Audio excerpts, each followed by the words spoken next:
Bonjour à toutes et à tous, je suis contente de vous retrouver aujourd'hui pour une nouvelle vidéo et aujourd'hui on va parler un petit peu digestion et respiration. Quel est l'intérêt d'une bonne respiration pour optimiser sa digestion et aussi pour avoir le ventre plat, puisque qui dit mauvaise digestion dit ballonnement, ventre gonflé et donc un ventre qui sera gonflé, pas plat, et ça peut vraiment être très désagréable. Alors, la respiration, elle est vraiment très importante et elle est vraiment pas à négliger, surtout quand on a des problèmes digestifs, que ça soit de la constipation chronique, des ballonnements, des gaz, etc. Et pour cause, étant donné que une bonne respiration va permettre en fait de favoriser ce qu'on appelle le péristaltisme.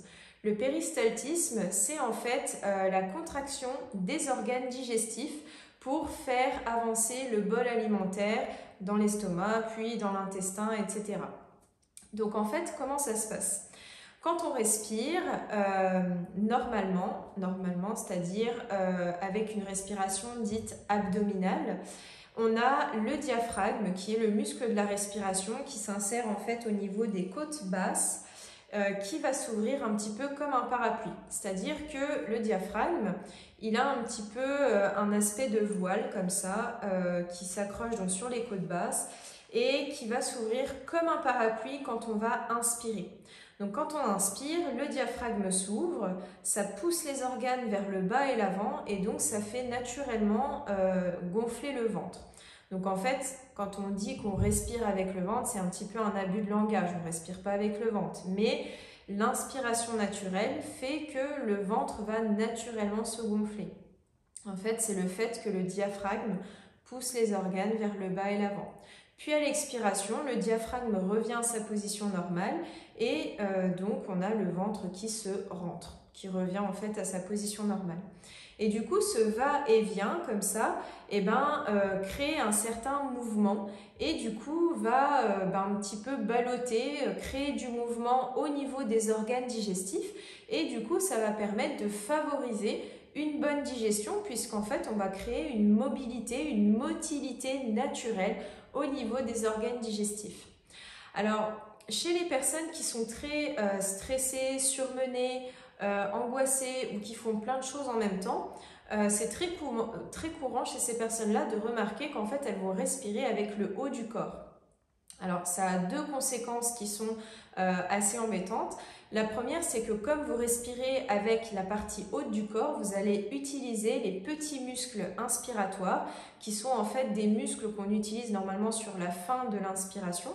Mais comme là, on les utilise sur la majorité de l'inspiration, ça va en fait les sursolliciter, puisque vous allez leur demander de faire un travail pour lequel ils ne sont pas censés faire, en fait, un travail qu'ils ne sont pas censés faire.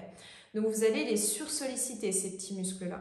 Donc à terme, ça va créer des douleurs au niveau de la partie supérieure du corps et des contractures. Donc souvent les personnes qui respirent avec la partie haute du corps se retrouvent à avoir des contractures au niveau des trapèzes. Donc c'est très douloureux, très inconfortable et en plus ça crée une sorte de cercle vicieux puisque du coup après on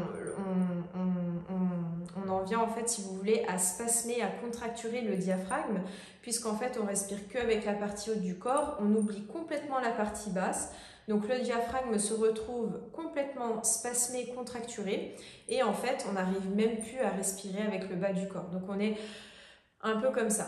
Et donc en fait ça crée une stagnation au niveau du ventre, au niveau abdominal, puisque du coup il n'y a pas ce mouvement naturel qui permet donc aux organes de bouger et donc d'être ballottés et donc de pouvoir bien faire avancer le bol alimentaire. Donc ça crée une stagnation, comme s'il ne se passait rien en bas. Et donc ça, au long terme, ça va créer des problèmes de constipation chronique, des ballonnements, des gaz, des flatulences, des choses qui sont vraiment désagréables. Et on peut avoir cet aspect de ventre gonflé en permanence. Et c'est pour ça parfois aussi qu'il y a des fois des femmes qui s'interrogent parce qu'elles ont l'impression de manger exactement comme il faut. Elles font attention à ce qu'elles mangent des légumes, elles boivent de l'eau, elles font tout ce qu'il faut. Et puis pourtant, le ventre est gonflé et dès qu'elles vont manger, le ventre va gonfler. C'est souvent un problème de respiration. Donc, ce qui est primordial, c'est vraiment de réguler la respiration et que la respiration redevienne abdominale, c'est-à-dire physiologique. C'est vraiment notre respiration physiologique. Donc, comment savoir si on a une respiration inversée? Vous allez faire un petit exercice tout simple. Vous allez poser une main sur le thorax, une main sur le ventre, fermer les yeux et vous allez respirer naturellement. Et vous allez observer quand vous inspirez, donc quand vous prenez de l'air, quelle est la main qui se soulève naturellement et le plus?